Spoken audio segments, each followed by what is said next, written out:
ሰላም ውድ ቤተሰቦቼ እንደምን አላችሁ? እንደምን እስኪ ሳደረሳችሁ እግዚአብሔር አምላካችን ከሁላችን ጋር ይሁን። በዛሬው ቆይታችን የምንመለከተው መሪጌታ መስለው በደብተራ ስም ተደብቀው ትውልዱን የሚያደንዙ አባቶችና በሰንበት ተማሪ መካከል የተደረገውን ቃለ ምልልስ በደንብ አድርገን እናዳምጣለን። በዚህ ዘመን ላይ በደንብ መንቃት ማወቅ ያሉብንን ነገሮች እንለያለን ማለት ነው። በቀጥታ ወደ ቪዲዮአችን እንሄዳለን። ከዛ በፊት ሁላችሁም ለዚህ ቻናል አዲስ የሆናችሁ ቻናሉን ሰብስክራይብ ማድረጋችሁን እንዳትረሱ። በቀጥታ ወደ ቪዲዮ እንሂድ። አንድ ወንድማችን የሆኑ ደብተራ ጋር ደውሎ አላምንም አለ። ሰንበት ተማሪ ነው፣ ሰባኪም ነው፣ ኮርስ መምህር ነው እና የኔ ትምህርት የምታዳምጥ ተማሪ የነበረች መምህር እባክህን አንድ የሆነ ሰው አለ እና አላምን ብሎኝ እስቲ ሞክራቸው፣ ሊቃውንት ናቸው ወይም ደግሞ ጥበብ ያውቃሉ የምትላቸው ጋር ደውልና ምን እንደሚያደርጉ ስማቸው ብላ ስትለው እሺ በቃ ይሄን ነገር ማድረግ አለብኝ ብሎ ደውሎላቸው ደብተራ ጋር ምን እንደተባባሉ ገባ እስከምትሉ ድረስ ላሰማችሁና እናንተው ፍረዱ። አይሻልም? አዎ እናንተው ብትፈርዱ ነው የሚሻለው። በጣም ነው የሚገርመው።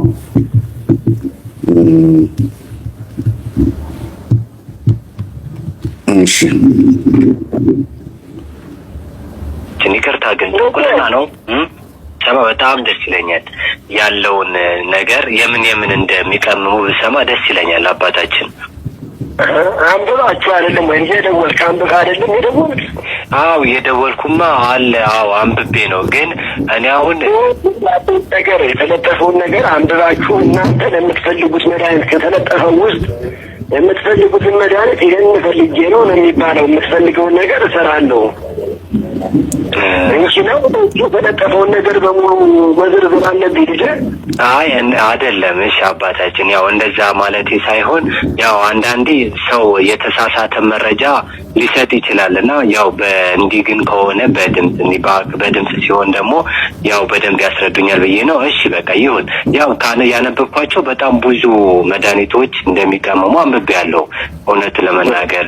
ግን በዛ ውስጥ ላይ ደግሞ አንዳንድ ደግሞ ይሄ ነገር ግን እውነት ነው ወይ እውነት ግን እሳቸው ጋር አለ ወይ ብዬ ያሰብኳቸውም አሉ። እሳቸው ጋር እውነትም ይሄ ግን አለ ወይ ብዬ አሳየውኝ ያነበብኳቸው መድኃኒት ጽሁፎች ደግሞ አሉ እና ለዛም ነበር የጠየኩት። እሺ የሆነ ይሁንና አሁን ገንዘብ የሚለው ነገር ነው እኔ አንዱ የምፈልገው። እንዴት ነው ገንዘብ ማግኘት የሚቻለው? ገንዘብ እንዴት ማግኘት ይቻላል አባታችን?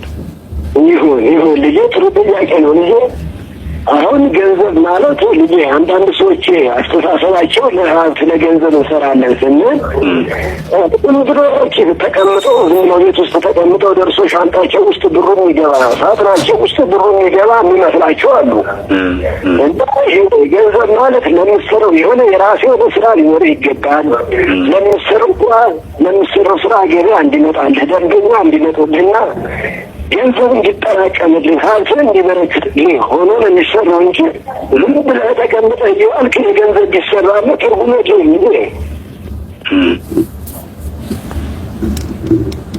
ሄሎ አባታችን ይሰማል? ሰማሁት። እሺ በጣም አመሰግናለሁ ለመልካም ማብራሪያውም። ያው እሺ አሁን እኔ የራሴ ስራ አለኝ አባታችን፣ ግን ይሄን አክል ደግሞ አርኪ አይደለም። በተለይ በዚህ ሰዓት ኑሮ ውድነቱም ስላለ አርኪ አይደለም።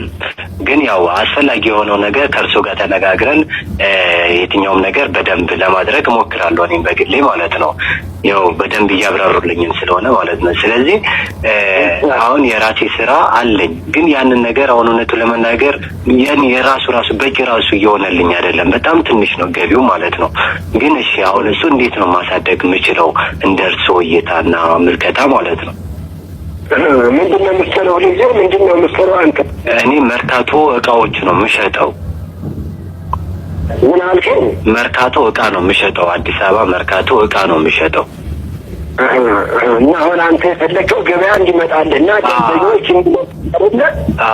ገበያ በጣም መጥቶ በቃ እንዲትረፈረፍልኝ ነው የምፈልገው።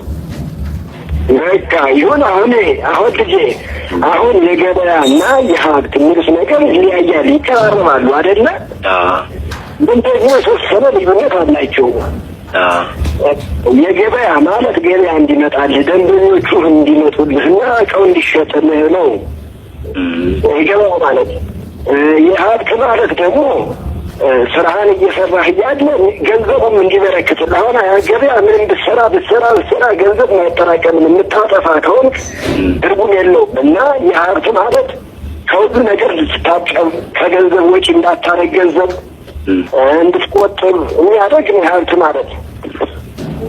አዎ መድኃኒቷን እንደዛ ያደርግልኛል ማለት ነው። እንዳላወጣ እንዳላባክን ያደርገኛል ማለት ነው። አዎ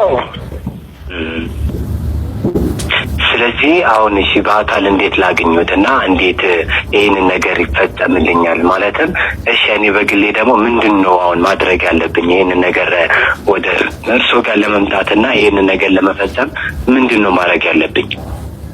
አሁን መድኃኒቱ ባለበት የሚላክም ከሆነ መላክ ይችላለሁ። ዳይቆኖች የሚላኩ ይችላሉ። መድኃኒቱ ባለበት እንዲላክም ማድረግ ይችላለሁ። አይመጣለሁ በአካልም ካልክ መምጣት ትችላለህ።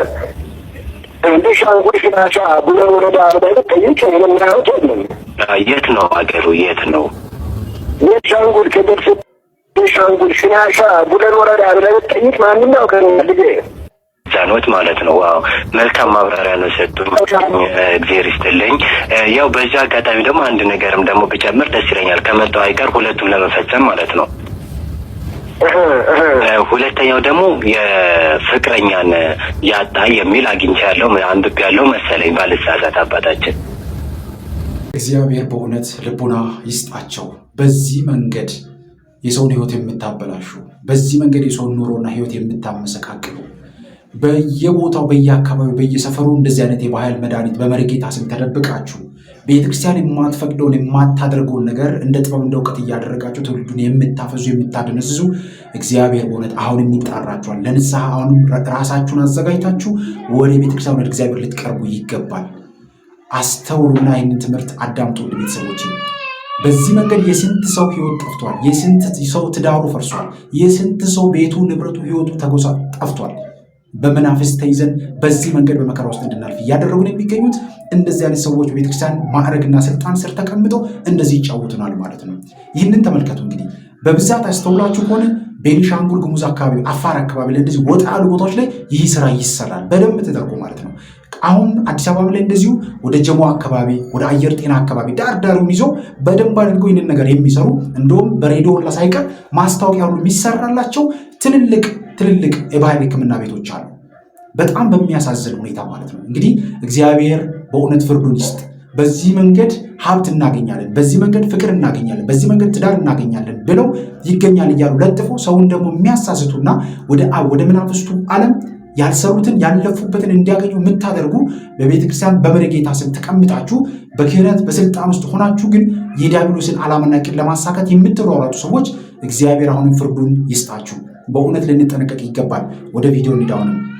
በእርግጥ ያው ጥበብ ከሰለሞን በተማሩት በደንብ ሊነግሩኝ እንደሚችሉ ያው በደንብ እርግጠኛ ነኝ ማለት ነው። ግን እንዴት ነው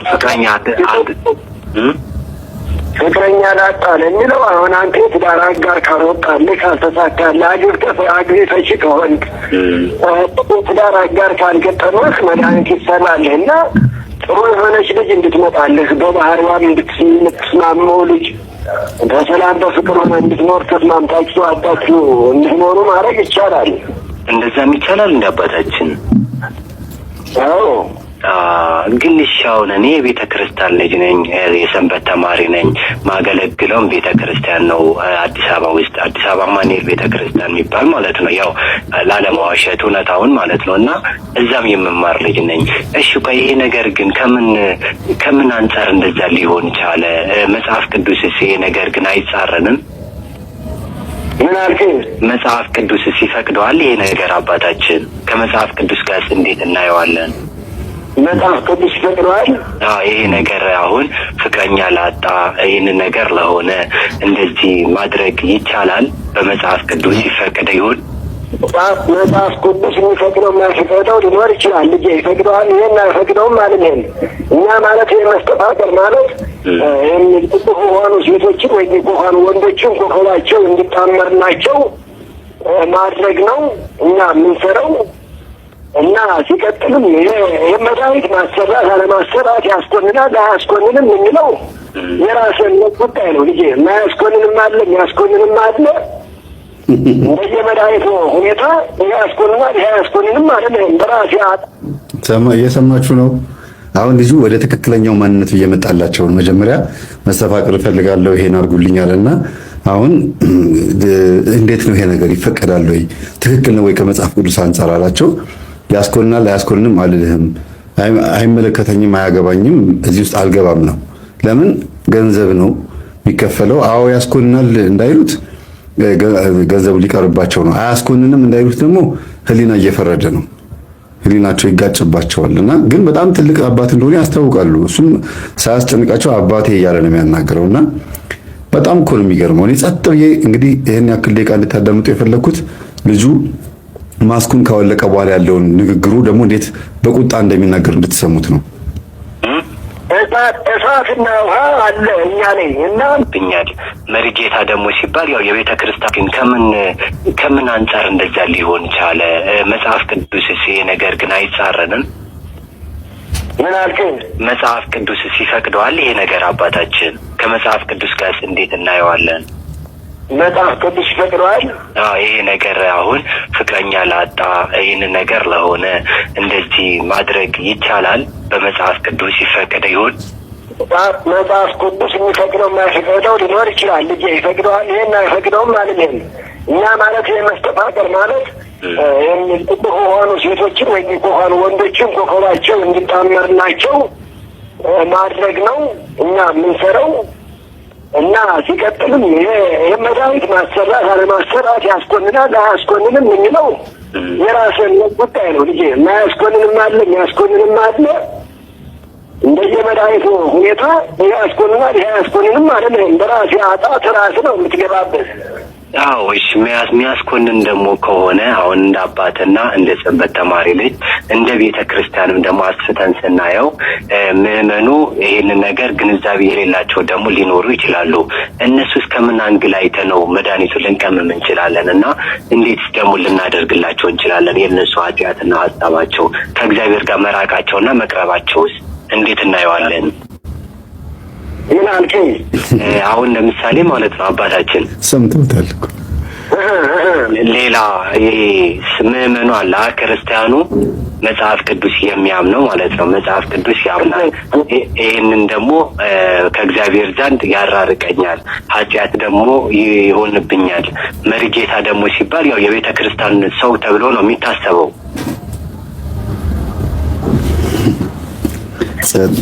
ይሰሙኛል? አባታችን ይሰሙኛል? እንደገና ንገረኝ። አሁን ይሰማዎታል? አባታችን አሁን ይሰማል። ንገረኝ እስኪ። አሁን ያው ውስጤ ላይ እኮ ጥያቄ የፈጠረብኝን ነገር በዛው እንዲያብራሩልኝ ስለፈለግኩ ነው። ይቅርታ። እሺ አባታችን። ይሁን ልጄ ይሁን፣ ችግር የለውም። እሺ አባታችን ጊዜዎት ስለሰጡኝ ከልብ አመሰግናለሁ።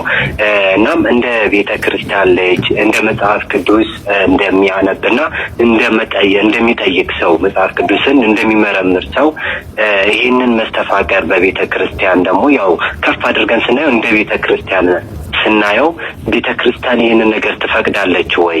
መሪጌታ ተብሎ በመሪጌታነት መጥተው ይህንን ነገር የሚቀመሙት ከመጽሐፍ ቅዱስ ጋር አይጣረንም?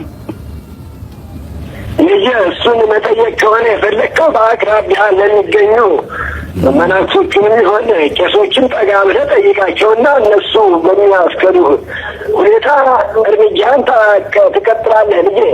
ያው እሱ እኮ ያው እሱ ነገር ያው በእርግጥ እነሱም መጠየቅ እችል ይሆናል። ግን እኔ ደግሞ ያው የእርሶ ባቀርብሎት ይሻላል። እርሶ ያው ይችላሉ።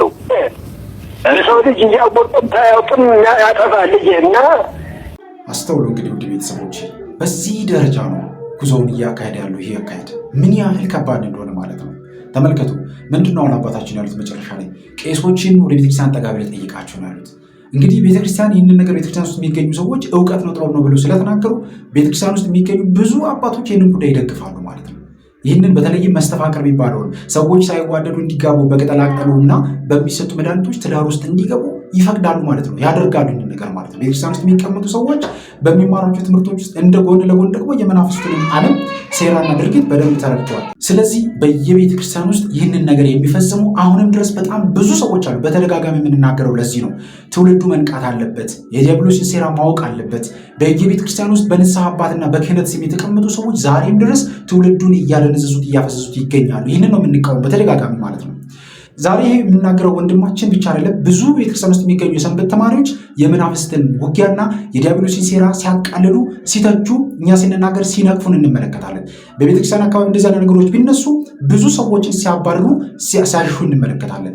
ስለ መናፍስት ውጊያ የሚያስተምሩ የሚናገሩ ሰዎች በየሰንበት ትምህርት ቤት ውስጥ አባል መሆን አይችሉም፣ መሳተፍም አይችሉም። ምክንያቱም አይፈልጉም እንደዚህ አይነት ነገር ሰዎች እንዲሰሙ ማለት ነው።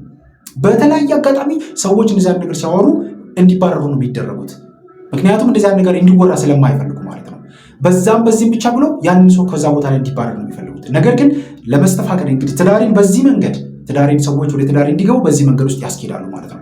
ዛሬ ብዙ ትዳሮች፣ ብዙ ቤቶች፣ ብዙ ባለትዳሮች ዛሬ መከራቸውን የሚያዩት ሳያውቁት እውቀት ነው ጥበብ ነው ብለው በገቡበት መንገድ ትዳር ይዘው ሀብት ይዘው ልጅ ወልደው ምን ብለው መጨረሻ ላይ ልጆቻቸውን ማጣት፣ ሀብታቸውን ማጣት፣ ትዳራቸውን ማጣት፣ ኑሯቸውን፣ ህይወታቸውን እስከ ማጣት ድረስ የሚደርሱት በዚህ በመስተፋቅር መንገድ ውስጥ ስለሄዱ ሳያውቁት ትዳራቸውን ዲያብሎስ ስላደረጉ ትዳራቸውን አይነ ጥላውንና አጋንንቱን ስላደረጉ ማለት ነው። ትዳራቸውን የሚመራው ዲያብሎስ ስለሆነ ማለት ነው። ኑሯቸውን የተቆጣጠረው ዲያብሎስ ስለሆነ ማለት ነው። ይህንን ነው እንግዲህ እውቀት ነው ጥበብ ነው እያሉ የሚናገሩት።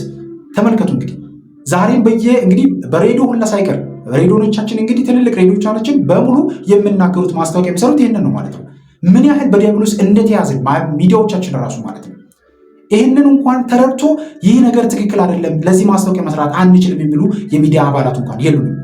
ትልልቅ ሚዲያዎች ሳይቀሩ በኢቲቪ እንኳን በኢቢኤስ ብትል ኢቲቪ ብትሏቸው ሌሎችም ምናምን እያንዳንዱ ሚዲያ ትልልቅ የምንላቸው ሚዲያዎች ሬዲዮ ሳይቀሩና ይህንን ነገር ሲዘግቡት እንመለከታለን። የእንትና ባህላዊ መድኃኒት ቤት እንትና እንደዚህ ባህላዊ መድኃኒት ለዚህ ለስንፈተ ወሲብ ለምናምን እያሉ ሲያወሩ እንመለከታለን። ያውን በትልቅ ትልቅ ምክንያቱም እነሱ የሚፈልጉት ክፍያቸውን ገንዘባቸውን እንጂ ስንት የሰው ሕይወት እንደሚጠፋበት ግን ጉዳያቸው አይደለም።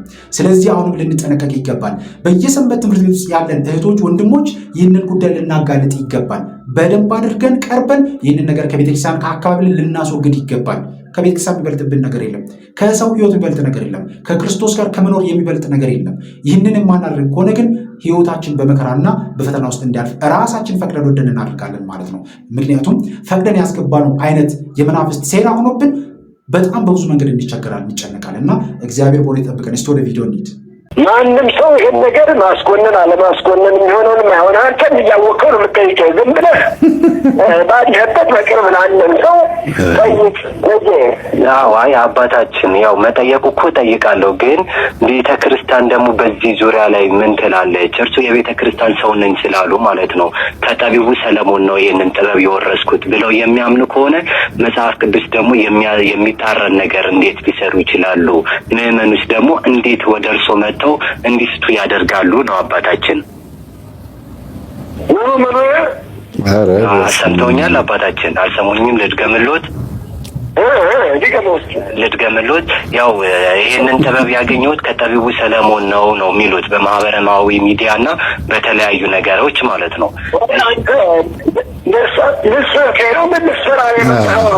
እኔማ ያው መስተፋቀርና ይሄ አሁን ያልኩትን እንዲያሰሩልኝ ምናምን ነው ለማለት ቢከብድም፣ ነገር ግን መጠየቅ ያለብኝ እንደ ቤተ ክርስቲያን ልጅነቴ መጠየቅ ያለብኝ ነገር ልጠይቆትና እርሶም ደግሞ እንዲያብራሩልኝ ነው። ካልሆነ ደግሞ በአካል ተሰባስበን መተን የእርሶን ነገር ልናከሽፍ ነው። አሁን የምነግርህ ነገር እርግማኑ መጽሐፍ ቅዱስ ካልሆነ ለሞግቱት መጽሐፍ ቅዱስ ልግለጽና ያው እርሶ መሪ ጌታ ነዎት፣ እኔ ግን ሽዮ ብላቴና ነኝ። ግን ለሞግቱት በመጽሐፍ ቅዱስ እንደማይቻል ከእግዚአብሔር በስተቀር ይህን ነገር ማድረግ እንደማይቻል ወይ አባታችን ይሰማኛል? የምነግርህ ነገር አዳምጠኝ። እሺ እሰማዎታለሁ። ይህም ስራ የምሰራ ነው የምልህ። እኔ ገንዘብ ላጠራቅምና ሀብት ላገኝ ነው የምሰራው። ይህን ስራ ያስኮንናል አያስኮንን የምትለውን ያስኮንናል የሚለውም ሊኮነን የሚመጣ ያጠርቃል የሚለውም ያጠርቅ ነው የሚመጣ ልጅ ጥንቆለና ነው እንግዲህ የሚሰሩት አባታችን። ጥንቆልና ነው እንደ አባታችን? ይቅርታ ግን ጥንቆልና ነው። እሳትና ውሃ አለ እኛ ላይ እና መርጠህ ለምትፈልገው መንቀሳቀስ ትችላለህ። እርስዎ እሳቱ ነው የሚሰሩት? ውሃውን ነው? የትኛው ነው የሚሰሩት? እሺ ምን አልከኝ? እሳቱ ነው የሚሰሩት? ውሃው ነው የሚሰሩት? አባታችን እሳት ነው። እሳት ነው የሚሰሩት። እሺ ቆቡን ያውልቁታ፣ ወይንም ደግሞ ጥምጣሙን ያውልቁት። በጥምጣሙ ስም ለምን እንደዛ ይሰራሉ? አባታችን ለምን ይሄ ሁሉ ሚሊዮን ሰው ለምን ይሄ ሁሉ ሚሊዮን ህዝብ ያስነቅፋሉ? ቤተ ክርስቲያንስ በእርሶ ላይ ለምን ታዝናለች? እንግዲህ አወስ ልጄ አቤት አባታችን ለምን ይሄንን ስምህን ንገረኝ እስኪ። ስምህን ንገረኝ እስኪ። መተፋቀር ያሰሩብኝ ነው በዚህ ላይ በስሜ ላይ አይሰራም። ግን መጀመሪያ ተዋወቅ እንጂ ንገረኝ እስኪ። እስኪ የእርሶ ስም ንገሩኝ፣ ትክክለኛ ስሞት። መርጌታ መንግስቱ እባላለሁ ልጄ። አይ አቶ መንግስቱ ብዬዋለሁ። መርጌታ አቶን አሁን ይቅር፣ ምክንያቱም እዚህ ጋር የሚሰሩት ስራ ልክ ስላልሆነ ማለት ነው። አቶ መንግስቱ እያልኩት ልጥራዎት? አንሰላው ዲሌ አክሰላው ዳንተ አይ አቶ እያልኩ ልጥራዎት? ያው በእድሜ ቢበልጡኝ አባት ቢሆኑ አቶ ልበል። አቶነት ልትወል ፈርዶባል። እኔ እኮ የድንግል ማርያም ልጅ ነኝ። እኔ እኮ የቅዱስ አማኑኤል ልጅ ነኝ። እኔ እኮ የቅዱስ ሚካኤል ልጅ ነኝ። እኔ እኮ የመልአኩ የቅዱስ ገብርኤል ልጅ ነኝ። እስር የመስተፋቀር በቤተ ክርስቲያን ላይ የሚነግዱ በልብሰ ስብሐቱ የሚነግዱ በጌታችን በመድኃኒታችን በኢየሱስ ክርስቶስ አክሊል ላይ የሚነግዱ እና እሳት ነው የምሰራው እንዴት ይሉኛል? እሳት ነው የምሰራው ለምን ይላሉ? እንዲህ እንዳስመሰልክ ይኖራል። እርሶ ደግሞ ማለት ነው በእውነት በቤተ ክርስቲያን ላይ ቀልዶ አይኖሩም፣ ይጠፋሉ። እንዴ እነግሮታለሁ። እኔ ትንሹ ብላቴና እነግሮታለሁ። ማን አይሰራ ደግሞ ይሄንን ሪከርድ አድርጌዎታለሁ፣ በየሶሻል ሚዲያው ለጥፈዋለሁ። እኔ ደግሞ ማለት ነው በየሶሻል ሚዲያው ለጥፈዋለሁ፣ በየሶሻል ሚዲያው ማለት ነው። ይሄንን ሪከርድ አድርጌዋለሁ ለጥፈዋለሁ። ይሄንን እኛ እኮ የአዲስ ኪዳን ልጆች ነን። እርግማን ምናምን አይሰራም እዚህ ጋር ማለት ነው። ለቤተ ክርስቲያን ህይወታችን ራሱ ተጣጣለን። ደግሞ መረጃውን አለኝ እያንዳንዱ ቦታ በጣም ይገርማል። በጣም አንደኛ ጀግና የሆነ ልጅ ነው። ሁለተኛ ነገር ደግሞ እሰራልሃል ልጄ ሲሉት ቆይተው ልክ ሲነቃባቸው ፈርዶብሃል፣ እሰራልሃለሁ፣ ስምህን ንገረኝ። በስመ አብ። ያ ለስለስ ያለው ልጅ የሚለው የሚያሳዝን የሽማግሌ ድምፅ ተቀይሮ በዚህ ድምፅ ውስጥ ደግሞ መጣ። በእባብ ውስጥ እንግዲህ እንደዛ ገምቱትና በጣም የሚገርም ነው በእውነት። በጣም ትዕግስተኛ፣ ለሃይማኖት ቀናኤ የሆነ ሰንበት ተማሪ፣ በዛ ላይ ደግሞ በዚህ ጉዳይ ላይ ቤተክርስቲያን ውስጥ እየተሰራ እንደሆነ ማወቁን ወልጄለታለሁ። እግዚአብሔር ይስጠው ወንድማችን፣ በርታ። ይህንን እንግዲህ ድምፅ ስለላክልኝ ወይም ስለላካችሁልኝ በጣም አመሰግናለሁ። ወደ ማመን እንደዚህ ስንመጣ እንተባበራለን። አግዙኝ የምለው ለዚህ ነው። አግዙኝ ባካችሁን። አሁንም በቤተ ክርስቲያን በር ላይ የሚሸጠውን የድግምትና የአስማት መጽሐፍት እሳቸው ጥበብ ነው የሚሉት እሳት ነው። ምንድነው የሚሰራው? ውሃ ነው ወይስ እሳት ሲላቸው እሳት ነው የምሰራው። አንተ እሳት ነው ካልክ እሳት ነው፣ ውሃ ነው ካልክ ውሃ ነው። እንዲህ ያለ ነገር አለ እንዴ? እሳቸው እሳት መሆኑን ያውቃሉ። ምረጡልኝ ሲላቸው እሳቱን መረጡ። በጣም የሚገርም እኮ ነው። ስለዚህ ቤተክርስቲያን በር ላይ የሚሸጠውን መጽሐፍ ሻጮች፣ የቤተክርስቲያን መዝሙር ቤቶች ላይ የሚሸጠው የድግምት መጽሐፍቶችን መጽሐፈ ቆጵርያኖስ በተለይ በደንብ እየታተመ ያለው አውደ ነገሥት፣ መፍትሔ ሥራይ፣ መርበብተ ሰለሞን፣ ሌሎችም የድግምት መጽሐፍቶች በሙሉ ወጥተው ከቤተክርስቲያን ከግቢውም ዞር ብለው የቤተክርስቲያን ንብረት እንዳልሆኑ ማስመስከር የምትችሉት ሰንበት ተማሪዎች ወንድሞቼ ናቸው፣ እህቶቼ ናቸው። ዩኒፎርም ለብሳችሁ ወጣችሁ ይሄንን ከዚህ አንሳ፣ ከዚህ ከገድሉ ጎን ይሄንን ማድረግ አትችልም። ለምን ሲባል የቤተክርስቲያን በር ላይ ነው ያለው። ሊሳለሙ የሚመጡ ሰዎችን እንቅፋት የምትፈጥር ነው። አብርሃም ቤት ሊመገቡ የሚመጡ ሰዎችን ሲያደናቀፍ የነበረው ማን ነው? ሰይጣን ነው። ራሱን ፈንክቶ አይደል የሚሉት አባቶች፣ ራሱን ፈንክቶ መንገድ ላይ ተዘረረ። ምን ሆነህ ነው ሲሉት አብርሃም ቤት ምግብ ልበላ ሄጄ እንደ ድሮ መስሎኝ እንግዳ ተቀባይ መስሎኝ ሲሄድ ፈነከተኛው መንገድ ላይ ጣለኝ፣ እናንተም እንዳትፈነከቱ ተመለሱ እያለ አብርሃም ቤት የሚመጡትን እንግዶች ይመልስ ነበር ይላል። አሁንም ሊሳለሙ የሚመጡትን ሰዎች እንዲህ አድርገው በቤተክርስቲያን በር ላይ የድግምት መጽሐፍ የሚሸጡ ደብተራዎች ጋር ደግሞ ሄደው የሚያስደግሙ ለመቀደስ ለማስቀደስ ለመሳለም ጸበሉን ለመጠመቅ ለመቆረብም ንስሐ ለመግባት ምን ይችላል ሲሄዱ ደብተራዎች ቅልብ አድርገው እንዲህ አይነት ጉድ ነው የሚሰሯቸው። ይሄንን ነው እኛ ሁልጊዜ የምንሟገተው ልጄ እያሉ የሚገሉ እንደዛም ለስላስ ባለ ድምፅ ገብተው ችግር ውስጥ የሚከቱ በጣም ይገርማል። እንግዲህ ውድ ቤተሰቦች እንዳዳመጣችሁት ነው። ለሀብት ነው ይህንን ነገር የምንሰራው። ሀብት ስለምንፈልግ ነው፣ ገንዘብ ስለምንፈልግ ነው። በቃ ይሄ ነው፣ ሌላ ምንም ጥቅም የላቸውም። ምክንያቱም ቤተክርስቲያን ውስጥ የገቡት በመንፈስ ቅዱስ ምሪትና እግዚአብሔር መርቷቸው የእግዚአብሔርን አገልግሎት የቤተክርስቲያንን አገልግሎት የተቸገረውን ሰው ለማገዝ ለመርዳት ብለው አይደለም የሚገቡት። ዓላማቸው አንድና አንድ ገንዘብ ፍለጋና ሀብት ፍለጋ በዛ መንገድ ውስጥ መሄድ ስለሆነ ነው። የዓለምን የስጋ ፍላጎት ብቻ ስለሚፈልጉና ስለሚያካሂዱ ነው። ይህ ወንድማችን ግን እግዚአብሔር አሁንም በየሰንበት ትምህርት ቤቱ እንደዚህ አይነት ወንድሞችን እግዚአብሔር ያብዛል። ለዚህ ነው ለሰንበት ትምህርት ተማሪዎች በደንብ አድርገን እነዚህ መልእክቶች እንዲደርሱ የምንፈልገው ማለት ነው። በየሰንበት ትምህርት ቤት ውስጥ ያላችሁ ሴቶች እህቶቼ፣ ወንድሞችም ጭምር ይህንን ጉዳይ በደንብ አድርጋችሁ ልትከታተሉ ልታዩ ይገባል። በየቤተክርስቲያን ውስጥ የተቀመጡ ካህን መስሎ ጠምጣሚ መስሎ በቤተክርስቲያን በክህነት ስም በመሪጌታ ስም የተቀመጡ ሰዎችን በደንብ መመልከት ያስፈልጋል። እያንዳንዷን አካሄድ በየቤተክርስቲያኑ አካባቢ ደጃፍ ላይ ያሉ ነገሮችን በሙሉ ማጤን ማየት ያስፈልጋል። ልክ አሁን ወንድማችን እንዳደርገው እያንዳንዱ ነገር መፈተሽና ማየት ስንጀምር እንነቃለን፣ እናውቃለን። እግዚአብሔርን እያመለክን ዲያብሎስንም እንቃወማለን ማለት መጽሐፍ ቅዱስ በተደጋጋሚ እንደሚናገረው ዲያብሎስን ተቃውሙ ከእናንተ ቢሻል ወደ እኔም ቅረቡ እኔም ወደ እናንተ ቀርባለሁ ይላል መጽሐፍ እግዚአብሔር ማለት ነው። ስለዚህ ይህንን ቃል በተግባር ለመኖር የዲያብሎስን ዓላማና እቅድ ዘወትር ልንቃወም ይገባል። በየሰንበት ትምህርት ቤት ያለን ሰዎች በዚህ መንገድ ልንነቃ ይገባል። እንግዲህ ተመልከቱ እዚህ ጋር ምን ያህል የሰውን ሕይወት እያመሰቃቀሉ እያሉ እንዳሉ እነዚህ ሰዎች ምን ያህል የሰውን ሕይወት እንደሚያፈርሱ እንደሚያበላሽ ተመልከቱ። ትዳርን በዚህ እንሰጣለን፣ ሀብትን በዚህ እንሰጣለን። ሌላው በጣም መጠንቀቅ ያለብን አሁንም በየሚዲያዎቻችን የሚነገሩ እያንዳንዱ የባህል መድኃኒት ማስታወቂያዎች በሙሉ ሊቆሙም ይገባል። ይህ በራሱ ትልቅ ዘመቻ ሊከፈትበት የሚገባ ጉዳይ ነው። እነዚህ ነገሮች ማስወገድ ያስፈልጋል። ለየሚዲያዎች በሙሉ እነዚህ ነገሮች ሊደርሱ ይገባል። የዲያብሎስን ሴራ እያስፋፉ ትውልዱን በዲያብሎስ እንዲያዝ የሚያደርጉ አካሄዶች ስለሆኑ ማለት ነው። እያንዳንዱ ሬዲዮ የኤፍኤም ሬዲዮች ሊሆን ይችላሉ፣ የላይቭ ፕሮግራሞች ሊሆን ይችላሉ፣ ሌሎችም የሜንስትሪም ሚዲያዎችም ሊሆን ይችላሉ። እንደዚህ አይነት ነገሮች ሊቆጠቡ ይገባል። ስለሚያገኙት ስለማስታወቂያ ገንዘብ ብቻ ብለው የሰው ሕይወት ማጥፋታቸውን ሊያቆሙ ይገባል። ይህንን ቪዲዮ ለብዙ ሰዎች እንዲደርስ ሼር ማድረጋችሁን እንዳትረሱ።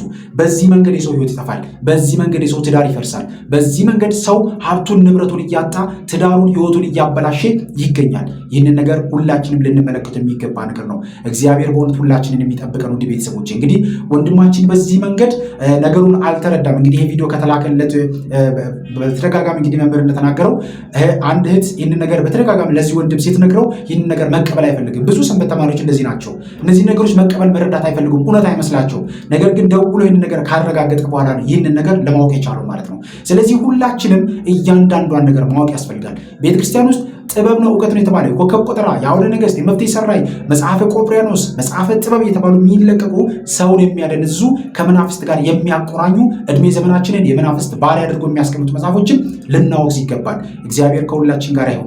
እንበርታ፣ እንጠንክር። በጸሎታችን በስግደታችን ወደ እግዚአብሔር ዘወትር እንቅረብ። ጥበባችን እግዚአብሔር ነው። ጥበብ ክርስቶስ ብቻ ነው። ከሱ ውጭ ምንም ጥበብ የሚባል ነገር የለም። ጥበብ ነው እያሉ የሚያታሉን የሚሸውዱን ከክርስቶስ ውጭ የሆነ ጥበብ የትኛውም ነገር ክሳራ፣ ውሸት፣ ሐሰት ነው። ስለዚህ እግዚአብሔርን መያዝ ነው የሚያስፈልገው። በየትኛውም መንገድ ውስጥ እግዚአብሔርን ይዞ እግዚአብሔርን የሚከተል ሰው ወድቆ አይወድቅም። ስለዚህ ከክርስቶስ ጋር መያዝ ያስፈልጋል። ጥበብ ነው እውቀት ነው የሰለሞን ጥበብ ነው የእንትን ጥበብ ነው ምናምን የተባለ የሚመጡ ነገሮች በሙሉ ሕይወትን የሚያበላሹ ናቸውና መንቃት መረዳት ከሁላችን ይጠበቃል። አሁንም ቢሆን በየመደብሩ በተለይም አሁንም በዚሁ አጋጣሚ ልንገራችሁ ከርታታው ኮከብ ሃሽማን የሚባሉ መጽሐፎች ኢቭን አንድሮሜዳ የሚባለው መጽሐፍ በራሱ ትውልድን ማደንዘዣ መጽሐፍ ነው። በዚህ ዘመን የታተመ መጽሐፍ ማለት ነው። እኔ ከመምህራኖቹ ጋር ችግር የለብኝም። ሊቃውንት ሊቃውንት ተብሎ ብዙ ስም ይሰጣቸዋል። ግን ብዙ ችግሮች አሉት መጽሐፎች። በተለይ ከርታታው ኮከብ እንደዚህ ሃሽማን የሚባለው መጽሐፍ ሙሉ በሙሉ የአጋንንትን ሴራ በደንብ አድርገው የሚያሳዩና ሰዎች ከዚህ ከኮከብ ቆጠራውና ከአውደ ንግሥቱ ጋር ከመፍትሔ ሰራዩ ጋር ከዚህ በፊት የነበረው ተዋናይ የሚባሉ የድብትርና አካሄዶች ውስጥ የሚሄዱ ሰዎችን እያነሳ የሚተርክ ብዙ አይነት ነገሮች ያሉበት መጽሐፍ ነው እና እንደዚህ አይነት ነገሮችን ልንጠነቀቅ ይገባል። እግዚአብሔር በእውነት ሁላችንን እንርዳን። ይቆየን። አሜን።